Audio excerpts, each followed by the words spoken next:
Unity of Houston is an inclusive church where we seek to understand and live the teachings of Jesus and other spiritual masters.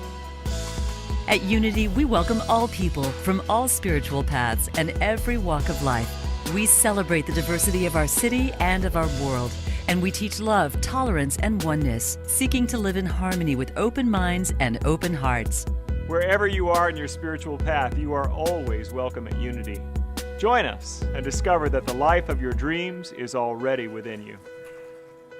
Thank you, Reverend Jean Marie. Isn't that awesome? That's just a tenth of what she's capable of. That was just wonderful. Thank you so much for your support. Really love that beautiful voice. This evening, we're talking about this is the series finale. We've actually been building up to this since the second week in January. So this is a 3-month build-up, taking our next step. Throughout that, if you've been part of our series, you will know that as part of the spiritual journey, also some elements of the hero's journey, the mythology, it's the idea that we are always on a road of evolution, that things happen, but we are always sort of the focus of that. And so tonight, in this series finale, I'm actually talking about taking our next step in service to the world. Because really, the whole thing of our spiritual growth and our spiritual development, healing, moving into higher and higher levels of understanding, capability, maybe even spiritual mastery of aspects of our lives, or learning how we can really be better at our relationships and all the ways that really have confounded us in the past. And slowly but surely, as we continue to work and to continue to be open to learn, we find that we have a lot more capability. But it's not just for us. It's not just so that we can live good lives. That happens, and that's cool, and it's part of it.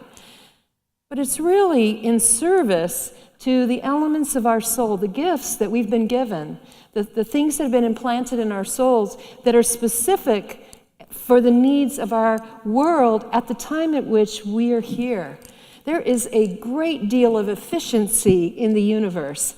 There is no waste. There is no incongruence. There is no lack of synchronicity. We're always surprised to discover it, but that's kind of like when the universe tips its hand. But actually, it's always been in effect. We call that divine order, that there is an order to things that we can't always see often until it's over with and we can look back and see the logic or the perfection of it. And the ways in which we would have had it be different, which also, quote unquote, would have been perfect too, but that's all right. It can only be one way or another. So however it is that we have arrived, it too is perfect, and it's folded into the flow of everything. And so how is it that we move into where we are really headed, and where is our call meant to lead us? Abraham Maslow talks about this in his hierarchy of needs. Those of you who've ever taken any kind of, social,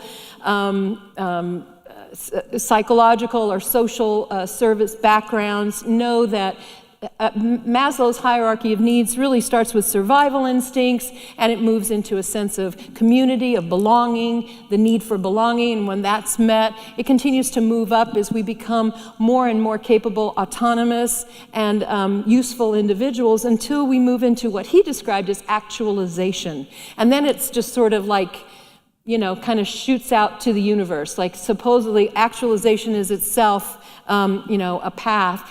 Since then, there have been a lot of theories and process stages that have been elucidated about what that actualization really looks like. But suffice it to say, it's when we realize that we are here for more than just ourselves.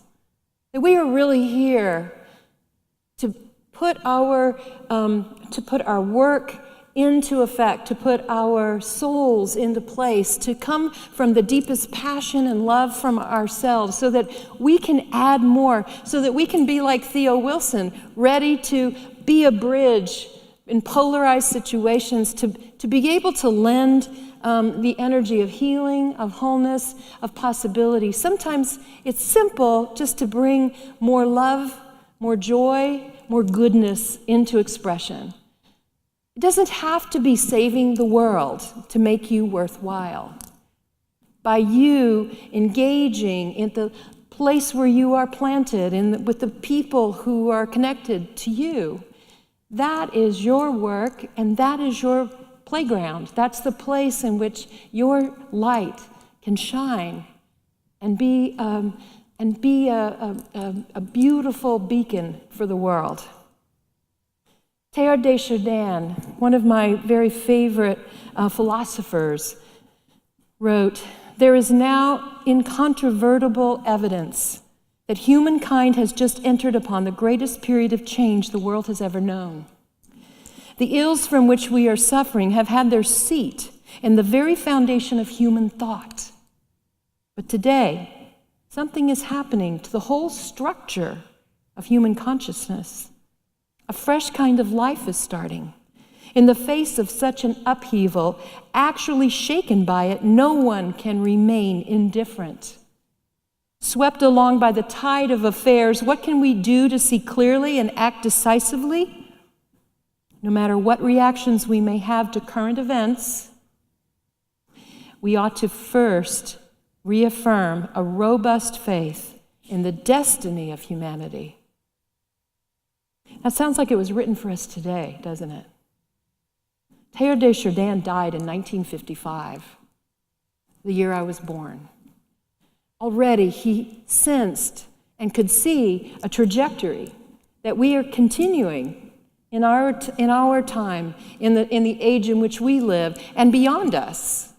You know, we aren't the culmination of anything, but we are adding our weight. We are leaning in. We are adding what we can and looking for the generations that come behind us to take on this trajectory and this path, to leave in our wake, hopefully, actualized people who have learned, who have seen, who have communicated and been part of the beneficiaries of what we have learned, places we've been. Dedicating our lives to something more than meeting our own needs leaves a legacy of generosity and good in the world. It's a fulfillment of a life of service. When we answer a call to serve, we discover we are really serving ourselves, aren't we? I can't tell you how many times I talk to volunteers and I ask them, you know, how's it going? And thank you so much for your service, and thank you for your help, and thank you for showing up today. And invariably, what I hear back is, oh, I love doing X, whatever it is. I feel like I get more than I give. And you know what? That is a well-placed volunteer, because that should be the positive feedback loop. And when they don't say that, it's time to help them find another place to serve, because they're needing re-energizing and they need maybe a timeout or a break. But really that sense of something that you're getting, something that you're contributing is, it serves me to serve you. That it really is a part of my fulfillment. If there's a place where I can be of use, that what I do, what I think, what I say, how I touch you, how I reach you matters, then that is the fulfillment of my soul, and I want to do that again and again and again and again and again and again. When we answer a call to serve and we discover that we're serving ourselves, we can see an opening and know we can fill it. We didn't even know that it was a doorway to amazing fulfillment until we walked through. Frederick Buechner said, "Where our deep gladness and the world's deep hunger meet, we hear a further call." Many of us, I think, are activated by a lot of the things that we see happening in the world that trouble us or give pain to us or frustrate us, make us angry. There's a lot of things that are happening, and I think that's sort of like the divine discontent. There's something that rumbles through us that makes us not comfortable, not happy, and want to find a way that we can make a difference, that we could reach out, that we could do one thing, that we could step out and say one thing, act one thing, be one thing that could add to the burden of good in the world, the load of good being expressed, that we could be a light, that we could do something that could make a difference. Knowing our purpose is more than filling a job description or a career path. A lot of times when I've talked about service in the past, people will come to me and say that they are thinking about changing jobs. They were really happy to hear my message, and they're thinking about changing their careers, and they're not really sure how they find out that's their passion in their soul and how to go forward. And honestly, I know what I'm talking about, but I am not a career counselor. So it's important for me to always say at the same time that I'm not talking about how it is you spend necessarily all your time, but that you find a way to do the deepest expression that is deeply embedded in your soul. It could be not what you do, but the way you do it. It is knowing that the people who are in your life, all of your relationships, all of the people you work beside, or the people you work for, or the people that you work with, or the people that you serve in the way that you do your work, that being mindful and being aware, if you're not already, is a way for you to open up to a greater sense of joy and really nurture and love everybody in your life, including yourself. It's a way to give back to yourself at the same time that you're fulfilling a job description. If you're feeling called into another career, then do some meditation and some journaling. Talk it over with friends who know and love you. Get some advice from a real professional who can help you discover what that could be. But don't stop knowing that every single relationship that you have and every single moment that you step out into your world is an opportunity for you to bring a smile, a word of encouragement, another way to be the light that you are and the love that really has been planted in your heart. Our love is enough. Our love is enough. It doesn't matter how or what we do. It only matters that we are conscious and aware of it, and that we are courageous enough to express it, vulnerable enough to share it, and maybe outrageously courageous enough to think we have something to bring. Whatever it is perfect because you are perfect at your soul level, at your depth.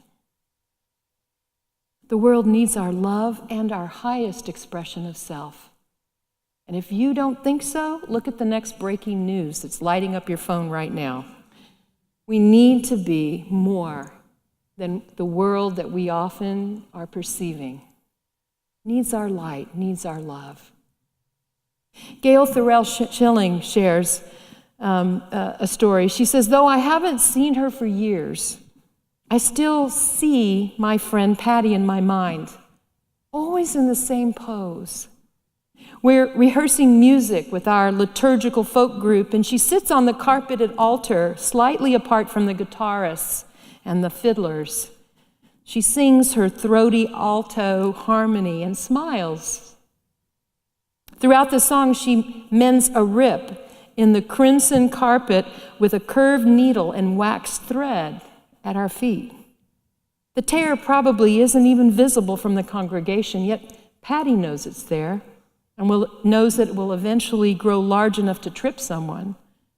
She sings and sews and smiles. After rehearsal, I compliment her sewing project. She shrugs. Oh, it just needed doing. No one asked her. She simply saw a modest need and filled it. Mother Teresa of Calcutta knew that service shines through small tasks. She acknowledged that most of us cannot do big things, but we can do small things with great love.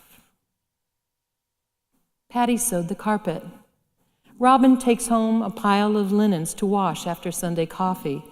The church weeders keep the church's garden tidy and blooming.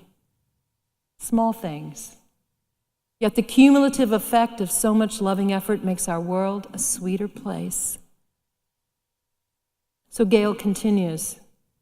She says, I consider what small things I can do today. Teach my granddaughter to roll out dough for pizza. Phone a friend recuperating from a hospital stay. Drive 40 miles to spare my daughter a round trip. The task is less relevant than the love that I pour into it. There's nothing more powerful than intention. Nothing more powerful than drawing from our desire to be of service, to care, and to do whatever we do, even if we're not good at it, even if we're inept, even if we're late, even if we delay, even if we have a little bit of resentment, even no matter what, when we show up, we suddenly get into a transaction of energy, and it changes us, and it heals us another little bit. And another little bit of our perfect love shines through. This is what changes the world. The legacy of our lives isn't for some distant time when we're all done with our life and we're looking back over it like a finished quilt or something. The legacy of our lives is being formed right now. In the next thought, in the next word, in the next action, in the next relationship. Mentoring and teaching those who look to us, who see us, who are watching us. And to share what we have learned, even if we don't think we know that much or how it all fits together. We have had the privilege of following the paths of others. And it is for us to share. Laurie Weeke, Native American advocate, said, I feel like I know a few things. And one that's important is that we have to be strong enough to continue to love and care about the generations to come in the way our ancestors have done for us. Mary Catherine Bateson, American author, cultural anthropologist, says, wisdom comes from metabolizing what we learn from others and from experience to the point where it can be shared. There is an activity coming on in us. There is a growth in us. There is an opportunity for us to realize that even our mistakes have taught us something, and that is rich history, that it's a good story to tell if nothing else, and it's a way for us to recognize that we have really got some knowledge to share, some wisdom, something that will make it easier for someone to follow us. I love that commercial. Is it State Farm? Let's see, what is it? We know a thing or two because we've seen a thing or two. You know, it's like that. It's really true. And it doesn't matter how old we are. It doesn't matter where we've been or where we haven't been yet. It only matters that we know what we know. And the people who are in our lives are in our lives on purpose for some greater good than we can possibly always be conscious of. But trust it's true. Pablo Diaz says, the invitation to preach at my family's gathering weighed heavily on my heart. It had been only a month since Uncle Adolfo had been diagnosed with stage 4 pancreatic cancer. He had a few months to live and was homebound at that time. His daughter Elizabeth asked the family to come together for worship at her home so he could attend. What words will bring comfort, I wondered. What can I say to my cousins and their children that might alleviate their distress? I was at a loss. So I did what I always do when I'm asked to preach. I prayed. Lord, guide and help me offer words of encouragement. Finally, what seemed like a long wait, I felt led to Psalm 100. For the Lord is good, his unfailing love continues forever, and his faithfulness continues to each generation. The text was perfect because my uncle, I realized, also taught us how to be faithful, because he had never wavered from God in his life. Although I was to give the benediction at the end, I asked Uncle Adolfo to do it. We stood in a circle, held hands, And it was then that he gave us a blessing. It would be the last time he stood before the whole family. It is not extraordinary heroism that blesses. It is the everyday faithfulness to being love in the world, such as it is, exactly as we are. The deepest giving of ourselves. As Jesus told us, greater love has no one than that a person lay down one's life for one's friends. I call you my friends, as Jesus did. And so, we're on a great adventure. Where will we go? What will we do? Think deep down, we know how we will do it. God bless you all. Thank you for watching this message today. I'd like to invite you to join us in person here on campus at Unity of Houston for Sunday morning or Wednesday evening services. If you can't be with us here on our campus, you can still join us live on Facebook or on our website, unityhouston.org, Sunday mornings at 11 a.m. Central.